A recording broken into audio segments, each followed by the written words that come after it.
ಸಾಕು ಮಿನ್ಮಿನ ಅಂದ್ರೆ ಸಾಕು. ಅಯ್ಯೋ ತಿನ್ನೇನು ಕಳ್ಳ ನೀನು.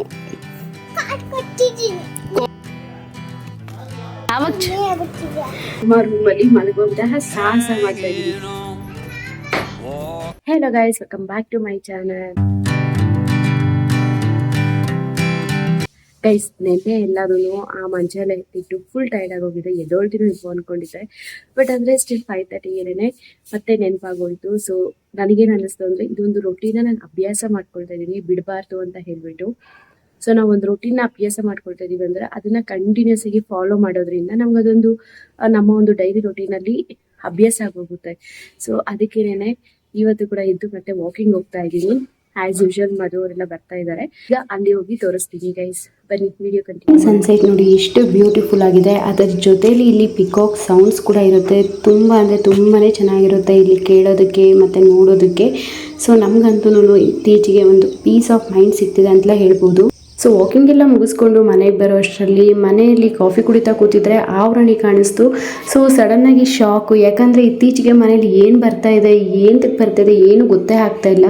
ಪಾಪು ಎಲ್ಲ ಹಾಲಲ್ಲೇ ಮಲಗಿತ್ತು, ಕಚ್ಚಿದ್ರೆ ಏನಪ್ಪ ಗದಿ ಅಂತ ಹೇಳ್ಬಿಟ್ಟು ಸಖತ್ ಭಯ ಆಗ್ತಾ ಇತ್ತು. ವಾಕಿಂಗ್ ಎಲ್ಲ ಹೋಗಿ ಬಂದ ಮೇಲೆ ಬ್ರೇಕ್ಫಾಸ್ಟ್ ಎಲ್ಲ ಮಾಡಿದ್ದಾಯ್ತು. ಹುಳಿಕಾಳು ಸಾರು ಮಾಡಿ, ರೈಸ್ ಮಾಡಿ, ಮುದ್ದೆ ಎಲ್ಲ ಮಾಡಿದ್ದೆ. ಸೊ ತಿಂದಿದ್ ಕೂಡ ಆಯ್ತು. ಇವಾಗ ಹಬ್ಬ ಕೂಡ ಮನೆಗೆ ಬಾ ಒಂದಿನ ಅಂತ ಕರಿತಾ ಇದ್ರು. ಸೊ ಅದಕ್ಕೆ ಇವತ್ತೊಂದ್ ದಿನ ಬೆಳಗ್ಗೆ ಹೋಗಿ ಸಂಜೆ ಬಂದ್ಬಿಡ್ತೀನಿ ಅಷ್ಟೇ. ಹಾಗೆ ಮಧುರಮ್ಮ ದೇವಸ್ಥಾನಕ್ಕೆ ಹೋಗಿ ತುಂಬಾ ದಿನ ಆಗಿತ್ತು, ಏನೋ ಒಂಥರ ಹೋಗ್ಬೇಕು ಅನ್ನೋ ಫೀಲ್ ಬಂತು ಇವತ್ತು. ಸೊ ಅದಕ್ಕೆ ಸರಿ ಅಂತ ಹೇಳ್ಬಿಟ್ಟು ಇವತ್ತು ಮಧುರಮ್ಮ ದೇವಸ್ಥಾನಕ್ಕೂ ಹೋಗ್ತಾ ಇದ್ದೀನಿ. ಕೆಲವೊಂದ್ಸಲ ನಮ್ಗೇನಾದ್ರು ಬೇಜಾರ್ ಅನ್ಸಿದೆ ಅಂದಾಗ ದೇವಸ್ಥಾನಗಳಿಗೆ ಹೋದ್ರೆ ಆ ಒಂದು ಪೀಸ್ನೆಸ್ ಸಿಗೋದು ಅಲ್ಲಿ ಮಾತ್ರ ಗೈಸ್. ಶಿವನ ದೇವಸ್ಥಾನಕ್ಕೆ ಹೋಗೋಣ ಅನ್ಕೊಂಡೆ, ಬಟ್ ಆದರೆ ಮಧುರಮ್ಮ ದೇವಸ್ಥಾನ ನಿಯರ್ ಆಗುತ್ತೆ ಅಂತ ಹೇಳ್ಬಿಟ್ಟು ಹೋಗ್ತಾ ಇದ್ದೀನಿ. ನೆಕ್ಸ್ಟ್ ವೀಕ್ ಯಾವಾಗಾದ್ರೂ ಹೋಗಬೇಕು ಶಿವನ ದೇವಸ್ಥಾನಕ್ಕೂ ಕೂಡ.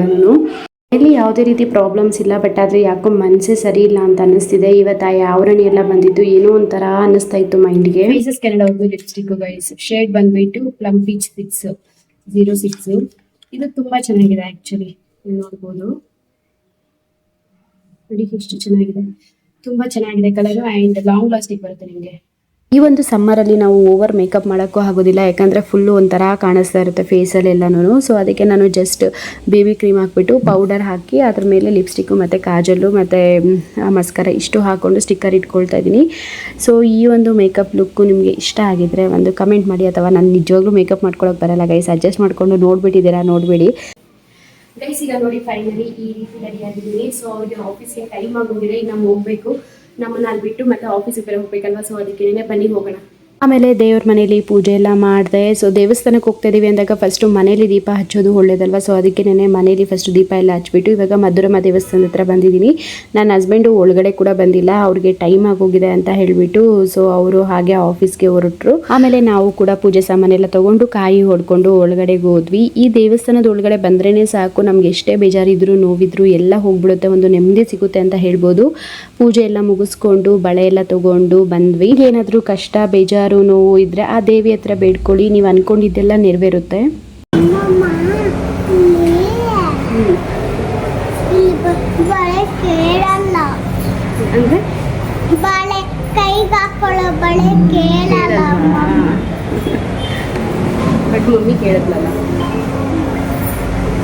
ಆಮೇಲೆ ನಾನು ನಮ್ಮ ಪಾಪು ಇಬ್ರು ಸ್ವಲ್ಪ ಹೊತ್ತು ದೇವಸ್ಥಾನದಲ್ಲಿ ಕುತ್ಕೊಂಡಿದ್ದು ಇವಾಗ ಆಟೋ ಬುಕ್ ಮಾಡ್ಕೊಂಡು ನಾವು ಮನೆಗೆ ವಾಪಸ್ ಹೋಗ್ಬೇಕು ಗೈಸ್. ಇವಾಗ ನಾವು ಅಮ್ಮ ಮನೆಗೆ ಬಂದ್ವಿ, ಆಟೋದಲ್ಲಿ ಬಂದ್ವಿ ಗೈಸ್. ಅಲ್ಲಿಂದ ಇಲ್ಲಿಗೆ ಬರೀ 2 ಸ್ಟಾಪ್ ಇರೋದು, 100 ರೂಪಾಯಿ. ನಾವು ಆವಾಗ ನಾನು ಕೆಲ್ಸಕ್ಕೆಲ್ಲ ಹೋಗ್ಬೇಕಾದ್ರೆ 40 ರೂಪೀಸ್ ಕೊಟ್ಬಿಟ್ಟು ಬಂದ್ಬಿಡ್ತಾ ಇದ್ದೆ. ಇವಾಗ 100 ರೂಪಾಯಿ ಗೈಸ್. ಮಧುರಮ್ಮ ತಾಯಿಯಿಂದ ಎಲ್ಲರೂ ಬದುಕ್ತಾರೆ. ಸೊ ನಾವಿಬ್ರೇ ಬಂದಿದ್ದು, ನನ್ನ ಹಸ್ಬೆಂಡು ನಮ್ಮನ್ನ ಅಲ್ಲಿ ದೇವಸ್ಥಾನದ ಹತ್ರ ಬಿಟ್ಬಿಟ್ಟು ಅವ್ರ ಆಫೀಸ್ಗೆ ಹೋದ್ರು. ನನಗೆ ಹೇಳಿದಾಗ ಅವ್ರು ತುಂಬಾ ಲೇಟ್ ಆಗಿ ಹೋಗಿತ್ತು ಆಕ್ಚುಲಿ. ಸೊ ಅದಕ್ಕೆ ಅವ್ರು ಹೋದ್ರು. ಯಾರು ಇಲ್ಲ ಗೈಸ್ ಮನೇಲಿ. ನಾವು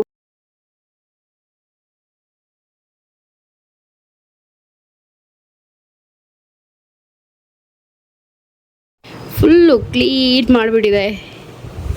ಅಲ್ಲಿ ಸ್ಪೆಕ್ಸ್ ಹಾಕ್ಕೊಂಡಿರೋದು ನಾನೇ ಗೈಸ್. ನನ್ನ ಮದುವೆ ಆಗಿ 1 ವರ್ಷಕ್ಕೆ ಇಡ್ಸ್ಕೊಂಡಿದ್ದು. 6 ವರ್ಷದ ಹಿಂದೆ ನಾನು ಹಂಗಿದ್ದೆ ಸ್ಲಿಮ್ ಆಗಿ, ಇವಾಗ ಡುಮ್ಮಿಯಾಗಿ ಹೋಗಿದ್ದೀನಿ. ಅಲ್ಲಿ ಸ್ಪೆಕ್ಸ್ ಹಾಕ್ಕೊಂಡಿರೋದು ನಾನೇ. ಆವಾಗ ಚೆನ್ನಾಗಿದ್ದೀರಾ, ಇವಾಗ ಚೆನ್ನಾಗಿದ್ದೀರಾ? ಹಾಂ, ಆವಾಗ ಇವಾಗ ಡುಮ್ಮಿಯಾಗಿ ಹೋಗಿದೀಯಾ ಅಂದೆ. ಅವಾಗ ಆವಾಗ ಹೆಂಗಿದ್ದೆ, ಇವಾಗ ಹೆಂಗಿದ್ದೀನಿ ನಾನು? ಆವಾಗ ಹೊಟ್ಟೆಯಲ್ಲಿ ಪಾಪು ಇತ್ತು. ಇವಾಗ ಇವಾಗ ಪಾಪು ದೊಡ್ಡದಾಗುತ್ತೆ. ಯಾರ ಪಾಪು? ದೊಡ್ಡ ಪ್ರಜ್ಯೋತ್. ಅಮ್ಮನ ನಾನು ನಿಮ್ಮೆ ತಗೊಂಡ್ಬಂದಿದ್ದೇನೆ. ಅಮ್ಮನ ನಿಮ್ಮೆ ತಗೊಂಡ್ಬಂದಿದ್ದೇನೆ. ಕಳ್ತನ ಮಾಡ್ಕೊಂಡು ಬಂದ್ಬಿಟ್ಟ ಗೈಸ್ ಪ್ರದ್ಯುತ್ ಅಲ್ಲಿ ಒಂದು ನಿಂಬೆ ಹಣ್ಣನ. ಕಾಟ ಕಟ್ಟಿಲ್ಲ. ಒಮ್ಮ ಅಂದ್ರೆ ಅದು ಕಳ್ತನನೇ. ಕಾಟ ಕಟ್ಟಿಲ್ಲ. ಕಳ್ಳ ನೀನು. ಕಾಟ ಕೊಟ್ಟಿದ್ದೀನಿ. ಕೊಟ್ಟಿಲ್ಲ. ಅಮ್ಮ ನೀನು ಫೋನ್ ನೋಡ್ತಾ ಇದ್ದಲ್ಲ, ಆವಾಗ ನೀನು ಟೊಮೆಟೊ ಒಂದು ಕಾಟು ಕೊಟ್ಟಲ್ಲ, ಅದನ್ನ ಡಬಲ್ ಇಟ್ಕೊಂಡು ಹಾಕ್ಬಿಟ್ಟು ಕೈ ಮುಕ್ಕಿದ್ದೀನಿ. ಆಮೇಲೆ ಡಬ್ಬಿನ ಕಾಟ ಬಿಟ್ಟು ಹಾಕೊಬಿಟ್ಟು ಬಂದ್ಬಿಟ್ಟಿದ್ದೀನಿ. ನೋಡ್ದಾ ಎಷ್ಟು ಸುಳ್ಳುಗಳು ಹೇಳೋದು ಕಲ್ತಿದೀಯಾ ನೋಡಿ ಗೈಸ್. ಸ್ಟಂಟ್ಸ್ ಒಂದೊಂದಲ್ಲ ನನ್ನ ಮಗಂದು ಈ ನಡುವೆ. ಆಮೇಲೆ ನಮ್ಮಮ್ಮ ಬಂದರು. ನಮ್ಮಮ್ಮ ಚಪಾತಿಗೆ ಅಂತ ಹೇಳ್ಬಿಟ್ಟು ಕಲಿಸ್ತಾ ಇದ್ರು. ಚಪಾತಿ ಮತ್ತು ಕ್ಯಾರೆಟ್ ಪಲ್ಯ ಇದೆ ಅಂತ ಹೇಳ್ಬಿಟ್ಟು ಅದಕ್ಕೆ ಮಾಡ್ತಾಯಿದ್ರು. ನಮ್ಮಪ್ಪ ಏನಕ್ಕೆ ನನ್ನ ಕರೆದ್ರು ಅಂತ ಹೇಳ್ಬಿಟ್ಟು ನಾನು ಅಂದ್ಕೊಂಡಿದ್ರೆ ಸೈನ್ ಮಾಡೋದು ಕಲ್ತಿದ್ದಾರೆ ಗೈಸ್ ನಮ್ಮಪ್ಪ. ಸೊ ಅದನ್ನು ತೋರ್ಸೋಕ್ಕೋಸ್ಕರ ನನ್ನನ್ನು ಕರೆದಿದ್ದಾರೆ. ಸೊ ನಾನು ಅವ್ರು ಹೋಗಿದ ತಕ್ಷಣವೇ ನಾನು ಸೈನ್ ಮಾಡೋದು, ನಾನು ಇನ್ನು ತೋರಿಸ್ಬೇಕು ಅಂತ ಹೇಳಿಬಿಟ್ಟು ಅವರು ಪೇಪರ್ ತೊಗೊಂಡು ಅವ್ರು ಸೈನ್ ಮಾಡೋಕ್ಕೆ ಸ್ಟಾರ್ಟ್ ಮಾಡಿದ್ರು. ಇದಕ್ಕೆ ಕರೆದ ಅಂದರೆ ಇನ್ನೇನು ಅಂತ ಹೇಳಿಬಿಟ್ಟು ಅವ್ರು ಸೈನ್ ಮಾಡೋದು ತೋರಿಸ್ತಾ ಇದ್ರು. ಅವ್ರಿಗೆ ಇವಾಗ ಐ ಥಿಂಕ್ 60 ಆಗಿರ್ಬೋದು ಗೈಸ್, ನಿಯರ್ 60 ಅಥವಾ 58 ಆ ಥರ ಆಗಿರ್ಬೋದು. ಈಗ ಅವರು ಈ ಏಜಲ್ಲಿ ಸೈನ್ ಮಾಡೋದನ್ನು ಕಲ್ತಿದ್ದಾರೆ. ಒಂದ್ಸಲ ಕಲ್ತಿದ್ರು ಅವರು, ನಾನೇ ಕಲಿಸಿದ್ದೆ, ಮರ್ತೋಗ್ಬಿಟ್ಟಿದ್ರು. ಸೊ ಆಫ್ಟರ್ ಲಾಂಗ್ ಟೈಮ್ ಅವ್ರು ಮತ್ತೆ ಸ್ಟಾರ್ಟ್ ಮಾಡಿದ್ದಾರೆ. ಪಾಪ ರಾಂಗ್ ಮಾಡ್ತಾಯಿದ್ರು, ಆದರೂ ಅವ್ರು ಹಿಂಗಲ್ಲ ಇರು ನಾನು ಮಾಡ್ತೀನಿ ಅಂತ ಪಾಪ ಮತ್ತೆ ಮಾಡ್ತಾನೆ ಇದ್ದರು. ಸೊ ಏನೇ ಒಂದು ಕಲಿಬೇಕು ಅನ್ನೋ ಟೈಮ್ ಬಂದಾಗಲೇ ಕಲಿಯೋದು. ಇನ್ನೊಂದೇನೆಂದರೆ ಪೆಟ್ಟು ಬಿದ್ದಾಗಲೇ ಮನುಷ್ಯನಿಗೆ ಬುದ್ಧಿ ಬರೋದು ಅಂತಾರಲ್ವಾ. ಸೊ ಈ ಮಾತು ತುಂಬಾ ಸತ್ಯ. ಈ ವಿಷಯಗಳನ್ನೆಲ್ಲ ನಾನು ಇನ್ನೂ ಮುಂದಕ್ಕೆ ಯಾವಾಗಾದ್ರೂ ಹೇಳ್ತೀನಿ ಗೈಸ್. ನಮ್ಮ ಲೈಫಲ್ಲಿ ತುಂಬಾ ಕೆಟ್ಟ ಜನಗಳಿದ್ದಾರಾ ಅಥವಾ ಕೆಟ್ಟ ಯೋಚನೆ ಇರೋ ಜನಗಳಿದ್ದಾರಾ, ಇದೆಲ್ಲ ನಾನು ನಿಮಗೆ ಮುಂದಕ್ಕೆ ಯಾವಾಗಾದ್ರೂ ಶೇರ್ ಮಾಡ್ತೀನಿ. ಆಮೇಲೆ ನಮ್ಮ ಅಜ್ಜಿ ಕೂಡ ಬಂದಿದ್ದರು ನನ್ನನ್ನು ನೋಡೋಕ್ಕೋಸ್ಕರ ಅಂತ ಹೇಳಿಬಿಟ್ಟು. ನಮ್ಮ ಅಜ್ಜಿ ನಮ್ಮ ಚಿಕ್ಕಪ್ಪವ್ರ ಮನೆ ಹತ್ರ ಸ್ಟೇ ಆಗೋದು. ಸೊ ಅದಕ್ಕೆ ಅವರು ಕೂಡ ಬಂದಿದ್ದರು. ಅವರು ಊಟ ಇಲ್ಲ ಅಂದರೂ ಇದ್ಬಿಡ್ತಾರೆ ಗೈಸ್, ಬಟ್ ಎಲೆ ಅಡಿಕೆ ಬಿಟ್ಟು ಮಾತ್ರ ಅವರು ಬದುಕಿರೋ ಜೀವಗಳಲ್ಲ. ಸೊ ಅವ್ರಿಗೆ ಎಲೆ ಅಡಿಕೆನೇ ಊಟದ ಥರ. ಸೊ ಅದಕ್ಕೆ ಎಲೆ ಅಡಿಕೆ ಕುಟ್ಕೊಂಡು ಕೂತಿದ್ರು. ನಾವು ಇಲ್ಲೆಲ್ಲ ಮಾತಾಡಿಸ್ಕೊಂಡು ನನ್ನ ತಮ್ಮನೆಲ್ಲ ಮಾತಾಡಿಸ್ಕೊಂಡು ಇವಾಗ ಮನೆಗೆ ರಿಟರ್ನ್ ಆದ್ವಿ. ಇವಾಗ ರಿಟರ್ನ್ ಆಗಿದ ತಕ್ಷಣ ಅಗೇನ್ ನಮ್ಮ ತಿಗಣೆ ಕೆಲಸ ಸ್ಟಾರ್ಟ್ ಗುರು. ಸೊ ನಿಮ್ಮೆಲ್ಲರಿಗೂ ಗೊತ್ತು ನಮ್ಮ ಪರಿಸ್ಥಿತಿ ಇವಾಗ ಹೆಂಗಿದೆ ಅಂತ. ರೂಮ್ನ ನಾವು ಡೈಲಿ 2 ಸಲ 3 ಸಲ ಕ್ಲೀನ್ ಮಾಡಿದ್ರು ಕೂಡ ಸ್ಟಿಲ್ ನಮಗೆ ನೈಟ್ ಟೈಮ್ ತಿಗಣೆ ಕಾಟ ತಪ್ಪಿದ್ದಲ್ಲ. ನಮಗಂತೂ ತುಂಬಾ ಜಿಗುಪ್ಸೆ ಬಂದುಬಿಟ್ಟಿದೆ ಜೀವನದ ಮೇಲೆ. ಈ ಒಂದು ತಿಗಣೆ ಯಾಕಪ್ಪ ಬಂದು ಸೇರ್ತು ಅನ್ನೋ ಥರ ಆಗ್ಬಿಟ್ಟಿದೆ. ನಮ್ಮಮ್ಮ ಮನೆಯಿಂದ ಬಂದು ಒಂದ್ ಸ್ವಲ್ಪ ರೂಮ್ಗೆ ಐಟಮ್ಸ್ ಎಲ್ಲ ತಂದಿದ್ವಿ. ಆಫ್ಟರ್ 1 ವೀಕ್ ಅನ್ಸುತ್ತೆ, ಆಫ್ಟರ್ 3-4 ಡೇಸ್ ಆದ್ಮೇಲೆ ನಾವು ನಮ್ಮ ರೂಮಲ್ಲಿ ಮಲಗುವಂತಹ ಸಾಹಸ ಮಾಡ್ತಾ ಇದೀವಿ ಗೈಸ್. ತಿಗಣೆಗೆ ಯಾವ ರೇಂಜ್ ಭಯ ಇಡ್ಸಿದೆ ನಮ್ಗೆ ಅಂದ್ರೆ ಜಸ್ಟ್ ಒಂಚೂರು ನಾವೇ ಆದ್ರೆ ಬಿಟ್ಟಿದೀವಿ. ಸೊ ಸದ್ಯಕ್ಕೆ ಮಂಚ ಏನು ಇಲ್ಲ, ಯಾವ ರೀತಿ ಇದೆ ಅಂತ ಹೇಳ್ಬಿಟ್ಟು ತೋರಿಸ್ತೀವಿ. ಇದು ನಮ್ಮದು ಎಂಟ್ರೆನ್ಸ್ ಡೋರು. ಸೊ ಆ ಕಡೆ ನಾವು ವಾರ್ಡ್ರೋಬ್ನ ಫಿಕ್ಸ್ ಮಾಡಿದ್ದೀವಿ. ಆಮೇಲೆ ಅಲ್ಲೊಂದು ಸಂದಿದೆ. ಸೊ ಅಲ್ಲಿ ನಾವು ಡ್ರೆಸ್ಸಿಂಗ್ ಟೇಬಲ್ನ ಫಿಕ್ಸ್ ಮಾಡ್ಕೊಂಡ್ವಿ. ಆಮೇಲೆ ಬೆಡ್ನ ನೋಡಿ ಈ ರೀತಿ ಹಾಕಿದ್ದೀವಿ. ಆ್ಯಕ್ಚುಲಿ ಬಿಫೋರ್ ನಮ್ಮದು ಬೆಡ್ಡು ಮಂಚ ಇತ್ತಲ್ವಾ, ಸೊ ಅದು ಈಗ ಬೇಡ ಅಂತೇಳ್ಬಿಟ್ಟು ಈ ರೀತಿ ಬೆಡ್ ಹಾಕ್ಕೊಂಡಿದ್ದೀವಿ. ಬೇಕು ಮಾರ್ನಿಂಗ್ ಎತ್ತಿ ನಿಲ್ಲಿಸ್ಕೊಂಡ್ರೆ ಆಗುತ್ತೆ ಅಂತ ಹೇಳಿಬಿಟ್ಟು. ಈ ಐಟಮ್ಸ್ ಎಲ್ಲ ನಾನು ನಾಳೆ ತೆಗಿಬೇಕು. ಸೊ ಇದೆಲ್ಲನೂ ನೋಡಿ ಎಲ್ಲ ಮೆಸಿ ಆಗಿಬಿಟ್ಟಿದೆಯಲ್ಲ, ಇದನ್ನೆಲ್ಲ ಸ್ವಲ್ಪ ನಾಳೆ ಸೆಟ್ ಮಾಡ್ತೀನಿ. ಸದ್ಯಕ್ಕೆ ಅಟ್ಲೀಸ್ಟ್ ಮಲಗೋದಕ್ಕೆ ಪ್ರಾಪರಾಗಿ ಬೆಡ್ ಸಿಕ್ತಲ್ಲ ಅನ್ನೋ ಖುಷಿ ಗೈಸ್ ನಮಗೆ. ಸೊ ನೋಡಿದ್ರಲ್ವಾ ನಮ್ಮ ಪರಿಸ್ಥಿತಿ ಹೇಗಿದೆ ಅಂತ ಹೇಳ್ಬಿಟ್ಟು.